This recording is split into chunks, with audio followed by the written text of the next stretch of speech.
Welcome back to Sandra Sells Tells, real estate, real people, real Plymouth. Grab your coffee, take a walk with the dog, or settle into your favorite chair because today we're talking about something that impacts so many families, often when they least expect it. My guest today is Ruth McNaughton, owner of Comfort Keepers and a Geriatric Care Manager. Ruth helps families navigate aging, healthcare decisions, care planning, and those overwhelming moments when a loved one suddenly needs support.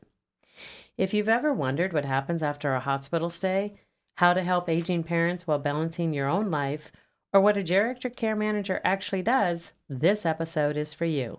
Let's get started. Hello, Ruth. Hi, Sandra. Thank you for having me. Yeah, happy to have you. So let's first start with GCM. Geriatric Care Manager, what is that? So typically a geriatric care manager is a registered nurse or a social worker who will assess elderly folks for medical, functional, cognitive, emotional, and social needs in order to develop a personalized care plan to help them age safely and independently in place.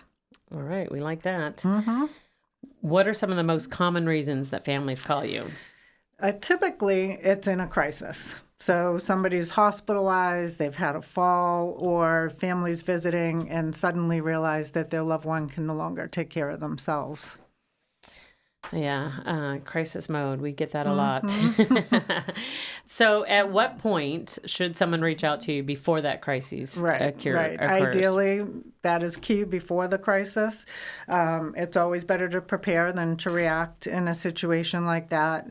And being reactive when there is a crisis limits the choices that you have and often results in higher out-of-pocket costs to patients and families and obviously much more stress. Yeah. And yeah, when people are faced with all of that stress, it is hard, and it's hard to even come to a decision. So what are some warning signs that an aging parent may need more support than the family realizes? So beyond those big events, it can be more subtle things like somebody appearing a little more disheveled, or their house is getting cluttered and maybe previously they were very neat and tidy. There can be a weight loss. There can be an inability or a fear of driving. And then social isolation is a big one. And I think we all realized during COVID what an impact social isolation can have on all of us. Very true. So those are some of the more subtle reasons that you see people starting to fail at home. Okay. So I know that you have experience and you have worked in a hospital as well, too. So navigating the whole healthcare and hospital is really a thing. Most people don't know, and the families feel extremely overwhelmed when a loved one is hospitalized. So what role would you play?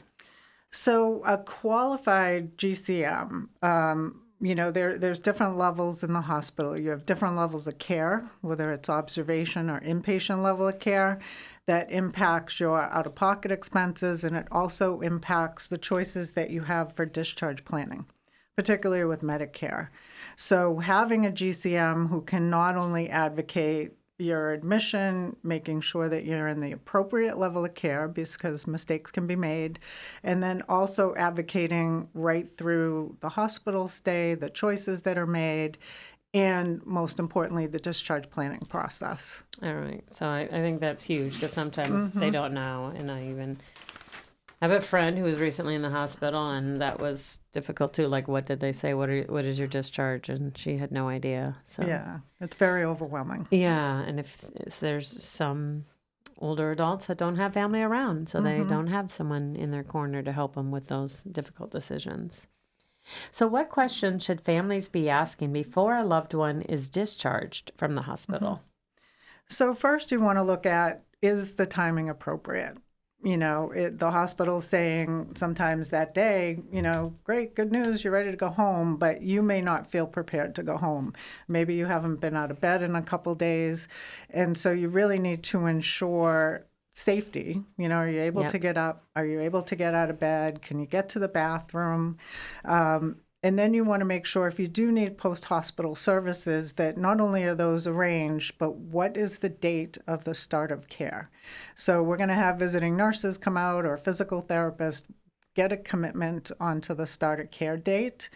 If you need durable medical equipment, which is always referred to as DME, make sure that it's not only been ordered, but it's been delivered either to the hospital room or to the home prior to arriving there. And then follow-up appointments. The hospital should be offering to schedule follow-up appointments either with a primary care or with a specialist. And, people will say, no, I don't know what my schedule is going to be. I don't want to, take advantage of that. I always recommend take advantage of that appointment because you're in the books, and True. the physician offices have to hold those spaces. You can always move it if you have to, but take that initial appointment. And then really be aware of any medication changes that have occurred, because that is the biggest reason for readmissions, is when medications get double ordered. They might have a generic and a brand name of the same medication, or things get missed. And that's the highest error rate is with medications. And then the other piece of it is, how are you going to get home? Are you able to get into a car, get in and out safely, or do you need some other mode of transportation, and who's going to pay for it? All very important things, and most people aren't thinking about all of that stuff. So it's good to have another set of eyes that knows Yeah, the system and what's happening on that. So I'm sure there's some common mistakes that families make after a hospitalization. What are some of those? Assuming that the medication list is correct. That's one of the big ones. Not keeping that follow-up appointment, and then that happens. Yeah, and then not following or refusing post-hospital care recommendations. So people, they might have a recommendation to go to rehab and they don't want to do that, or they have a recommendation for a visiting nurse and they might refuse that. That is also a big reason for people to get readmitted to the hospital because they didn't take that initial recommendation. Okay. Listen up out there, people. So how can families advocate for their loved one when they're dealing with doctors, specialists, or care teams? So the best thing is to be prepared. If you are the healthcare proxy, make sure that you have a copy of it, that the hospital has a copy so they'll be willing to talk to you. That's the first barrier. And know what the goals of care are for your loved one. If they're not able to speak for themselves, know what they would want. Would they want to go home, and make that possible, or would they be okay going to a facility? Hopefully, pre-choosing that whenever So is that something possible. should be written down? It should be, yeah. I mean, it makes it so much easier for the loved one when all of those things are spelled out. It takes a lot of that stress away. But I think the important thing is to not be intimidated and don't allow yourself to be dismissed by anybody on the healthcare team. Everybody tries their best in that setting, but physicians, nurses, everybody are really busy. They're taking care of a lot of patients, and sometimes instructions can be done quickly. They can be done in medical terminology. And in healthcare, we tend to use a lot of acronyms.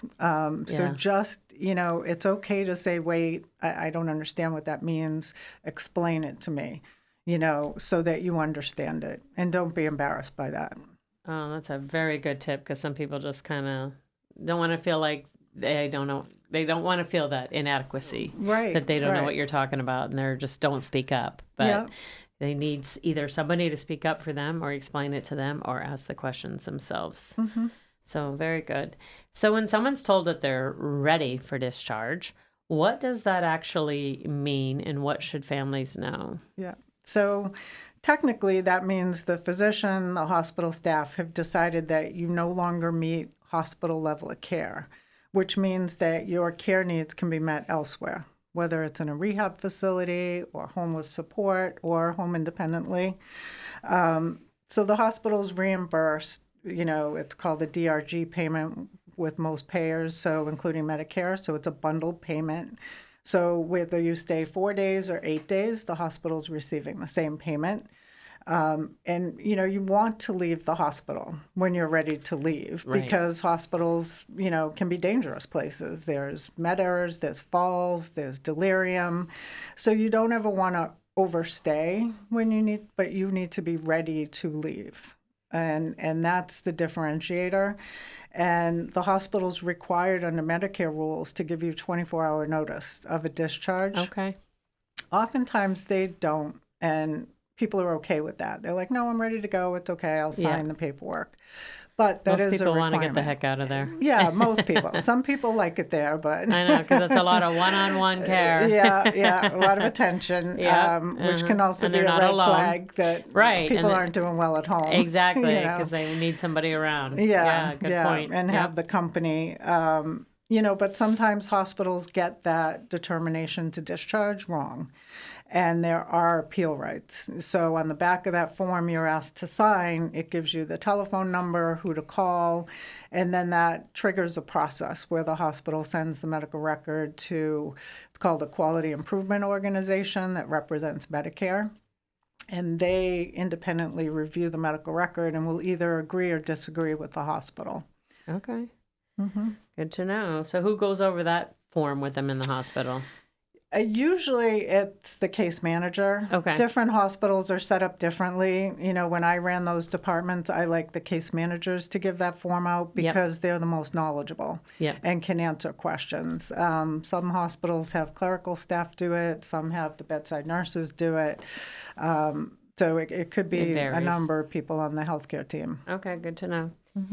All right, so let's, we don't want people to get to calling you in crisis mode. So that people should be planning ahead. What is one thing that every family should do before they need you or any type of help? Well, I think assessing the situation and knowing what the goals are important. I can figure out plans of care and, what needs to be connected for community resources and services and payment sources, but I can't decide what's important to the individual. Right. And so those conversations are always the first piece of the puzzle, at least the way I do the role, and then working back from there. Yeah, and that's very important because nobody likes to lose their independence. Right. And their sense of that. So having that conversation ahead of time, if I get to this point, this is what I would like or not like, or right. While you still have choices and your hands not being forced into something that you really don't want, but it's in an emergency situation, and that's the direction you have to go in. Yeah. So have that conversation early with mom and dad, guys. So how do you help families with difficult conversations about aging and independence and safety? Because that's always difficult when mom or dad are like, nope, I'm fine. Nope, I'm not sick. Oh, nope, I'm okay. How do you have those or help the families have them? So introducing the concept, sometimes it's just a no pressure conversation about how can this help? And for most people, you're right. It's that loss of independence, and especially when driving becomes involved, that people struggle with. And one of the things I always tell people is sometimes just a little bit of help is enough to make sure that you're able to stay at home and keep as much independence as possible. And maybe we need to redefine that a little bit, but knowing what that means for each individual person. And sometimes it's, I want to be able to travel. I want to be able to, keep up that type of lifestyle. And other times it's like, I want to go to my granddaughter's wedding in 2 months, so figuring out what's important to that person. Yeah, very important so that people don't lose that, because I feel like sometimes older people feel like nobody really cares, or at that point. So I really love that you take that time to get to know them or find out that as family members, we should find out. Yeah. Part of my assessment, I always ask, what do you like to do for fun? Nice. Because we're all focused on medical issues and ailments and you can't do this and you can't do that. And, to say, what do you want to do for fun? People are like, nobody's ever asked me that. Yeah. What do you mean? Like get to know. It's called listening and getting to know the person, the individual. Yeah.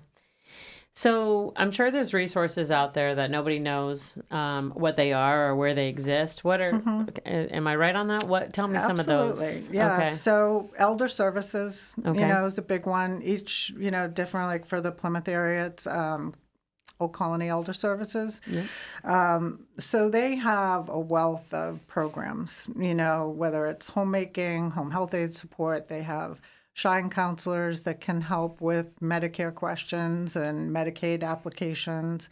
Our councils on aging, or Centers for Active Living, as Yep. we like to refer to them now, also have a lot of resources available, both people-wise and material and Yeah. planning. And fun events. And fun stuff, too, Yeah, right? yeah. To get that socialization piece. The VA for any veterans, the local veterans office is a good resource. And then, some of the professional groups that you and I belong to, like Plymouth Networking Group and Cape Cod groups, that have some resources available for elderly people. Sometimes it's a matter of, you need help with a heating bill in the winter, or you need Yeah. to buy AC, window AC, because you're having difficulty breathing in the heat. So those kind of out-of-the-box things, can often be found at councils on aging and through elder services. Very true. I'll touch on that for a second. We both are part of a group called Plymouth Networking Group, and it's, people that work with seniors in one capacity or another.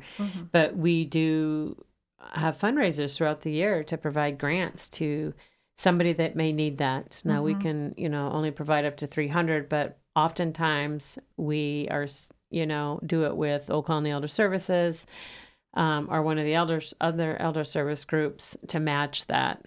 And like you just hit it, like we've done AC units, we've done, somebody needed help with a clean out one time. Somebody needed a new chair because it was hard to get up from. So they needed so those are available. And the Plymouth Center of Active Living has some social outreach girls that you can reach out to, and they have that contact information, or OCES as well too. But I'm really glad that you brought that up, because it's one thing that people, how am I going to pay this bill? I don't know how I'm going to pay this bill. And sometimes it's out there. You just got to find the resources. Right. So another one I'd like to give a shout out to is Plymouth Helping Hands. Yes, who provides the pet support. Absolutely. Wonderful, wonderful organization, and our pets are all very important to us. They're family.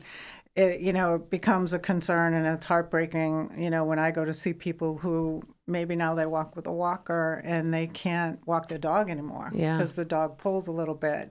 Or, we're making difficult choices right now, especially with the way the economy is, and people are choosing between food and medicine and housing payments, and still have to care for their pets.